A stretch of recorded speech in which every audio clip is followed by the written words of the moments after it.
Why not డెఫినెట్గా.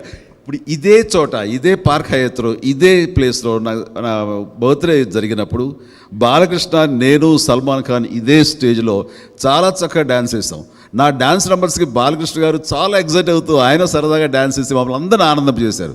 ఆ sudden is my friend. అలాంటి స్నేహితుడు ఈ షోకి వచ్చి పార్టిసిపేట్ చేసి చాలా బాగుంటుంది. నాగార్జున వస్తున్నారు, వెంకటేష్ వస్తున్నారు.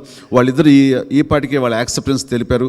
రేపు విమెన్స్ డేకి జరిగే ఎపిసోడ్లో రాధిక, సుహాసిని వచ్చి పార్టిసిపేట్ చేస్తున్నారు. ఇట్లాగా నా యొక్క యాంకరింగ్లో, హోస్టింగ్లో చాలామంది సెలబ్రిటీస్ రావడానికి ఉత్సాహం చూపిస్తుంటే అది నాకు ఎనలేని ప్రోత్సాహంగా అనిపిస్తుంది. అలాగే మీరు కోరిక ప్రకారం మిత్రుడు బాలకృష్ణ కూడా అడగమని చెప్తాను. ఐ థింక్ చాలా హ్యాపీగా వస్తాడని నేను భావిస్తున్నాను. Thank you. వైనాట్ డెఫినెట్గా. ఇప్పుడు ఇదే చోట, ఇదే పార్క్ హయత్లో, ఇదే ప్లేస్లో నా బర్త్డే జరిగినప్పుడు బాలకృష్ణ, నేను, సల్మాన్ ఖాన్ ఇదే స్టేజ్లో చాలా చక్కగా డ్యాన్స్ వేసాం.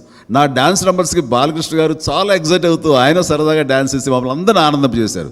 ఆ సడన్ ఈజ్ మై ఫ్రెండ్. అలాంటి స్నేహితుడు ఈ షోకి వచ్చి పార్టిసిపేట్ చేసి చాలా బాగుంటుంది. నాగార్జున వస్తున్నారు, వెంకటేష్ వస్తున్నారు. వాళ్ళిద్దరు ఈ పాటికే వాళ్ళ యాక్సెప్టెన్స్ తెలిపారు. రేపు విమెన్స్ డేకి జరిగే ఎపిసోడ్లో రాధిక, సుహాసిని వచ్చి పార్టిసిపేట్ చేస్తున్నారు. ఇట్లాగా నా యొక్క యాంకరింగ్లో, హోస్టింగ్లో చాలామంది సెలబ్రిటీస్ రావడానికి ఉత్సాహం చూపిస్తుంటే అది నాకు ఎనలేని ప్రోత్సాహంగా అనిపిస్తుంది. అలాగే మీరు కోరిక ప్రకారం మిత్రుడు బాలకృష్ణ కూడా అడగమని చెప్తాను. ఐ థింక్ చాలా హ్యాపీగా వస్తాడని నేను భావిస్తున్నాను. Thank you.